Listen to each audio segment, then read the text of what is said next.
السلام عليكم ورحمة الله وبركاته، يسعد أوقاتكم كل خير يا رب.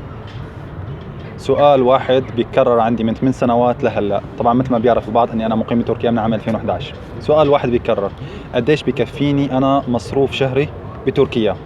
قديش بكفيني اذا انا جيت على تركيا من الجزائر او من العراق او من اي دولة كانت؟ قديش بكفيني انا صرف؟ قديش بكفيني مسحوب من برا؟ طبعا النسبة العظمى بتجي يكون في عندها دخل من برا لحتى تأسس حالها بتركيا.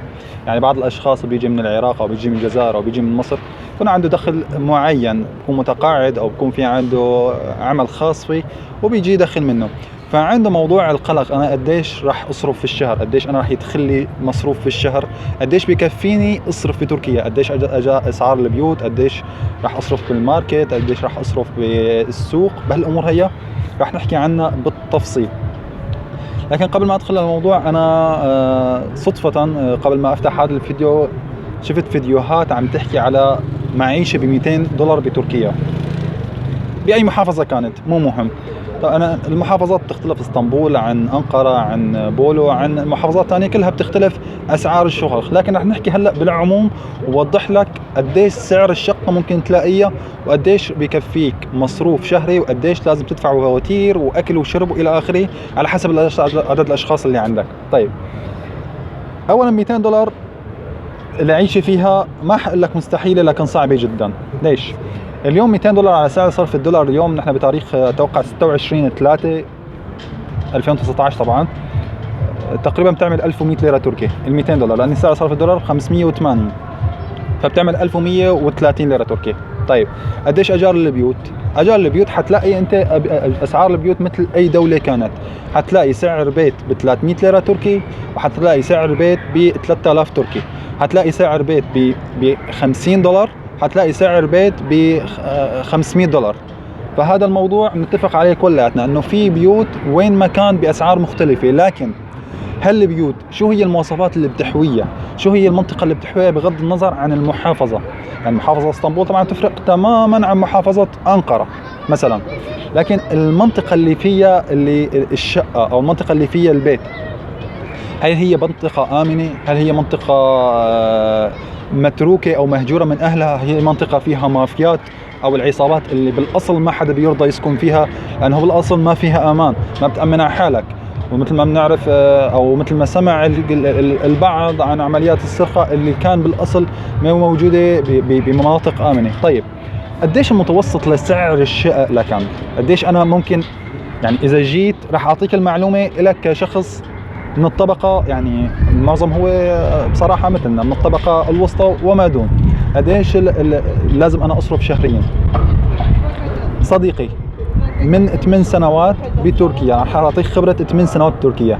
أسعار الشقق بشكل عام إذا بدك تحكي بمنطقة متوسطة أو السعر المتوسط، احكي بال600 فما فوق، يعني هي ال100 دولار.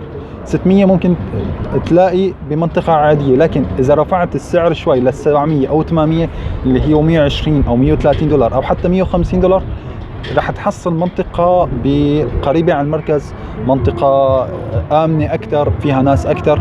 لا، بدك تنزل السعر مثلا لل50 دولار أو ال60 دولار أو 70 دولار، راح تلاقيها بمنطقة متطرفة أو منطقة شعبية أو منطقة بسموها تشنجل. هدول الأشخاص اللي يعني جايين من برا تركيا ومناطقهم بصراحة ما لا آمنة أبدا.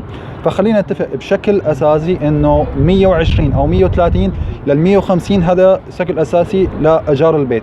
تمام، ننتقل للنقطة اللي بعدها اللي هي قديش أنا بدي فواتير، قديش بيلزمني مي وكهرباء وغاز شهريا. طبعا مثل ما بيعرف البعض انه بتركيا الغاز موصل للبيت، هو بسموه بالتركي دوا غاز، اللي هو الغاز المنزلي عن طريق الانابيب، او عفوا الانابيب بوصلوها على البيت عن طريق الانابيب.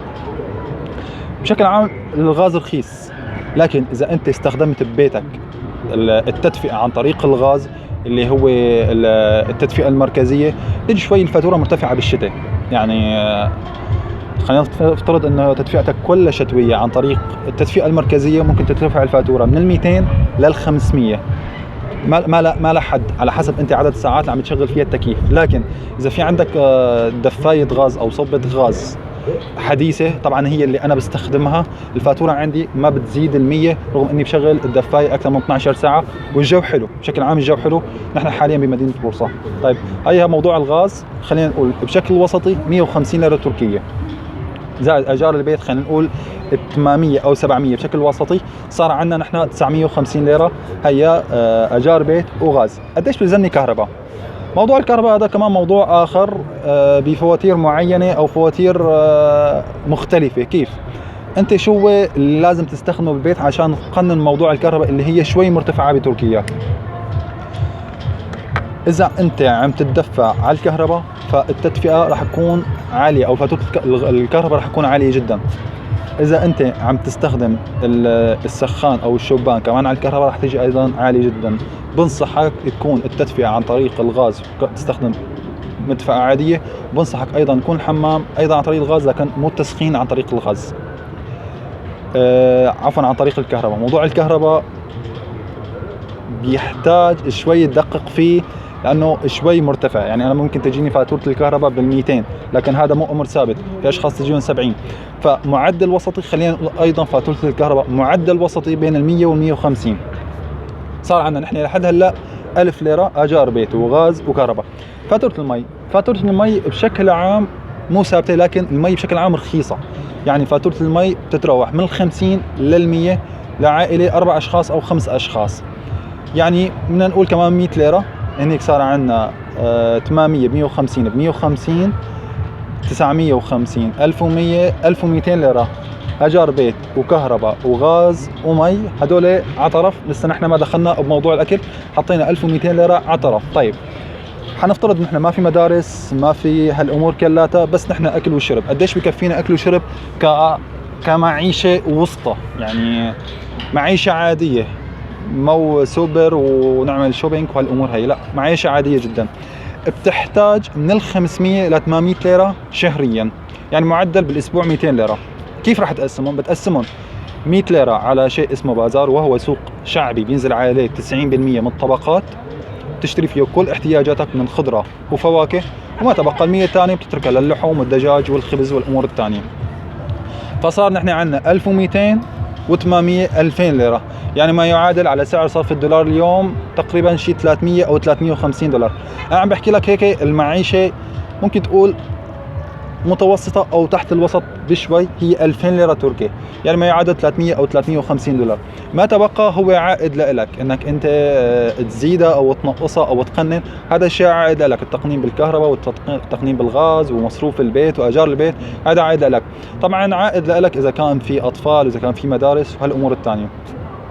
حبيت افتح الفيديو هذا اخبركم فيه عن اجار البيوت بشكل تركيا بشكل سريع، ان شاء الله ما اطول عليكم. ان شاء الله اذا في مواضيع تانية بتحتاج انه نحكي عنها رح نحكي عنها. زائد رح نحكي عن اسعار الشقق الرخيصه، بيوت ب 20 و30 و50 الف دولار، حنحكي عنها ان شاء الله بفيديوهات قادمه. عندكم اي شيء حابين تسالوا عنه رح نحط لكم ارقام تتواصلوا فيها تحت. بترككم بامان الله، والسلام عليكم ورحمه الله وبركاته.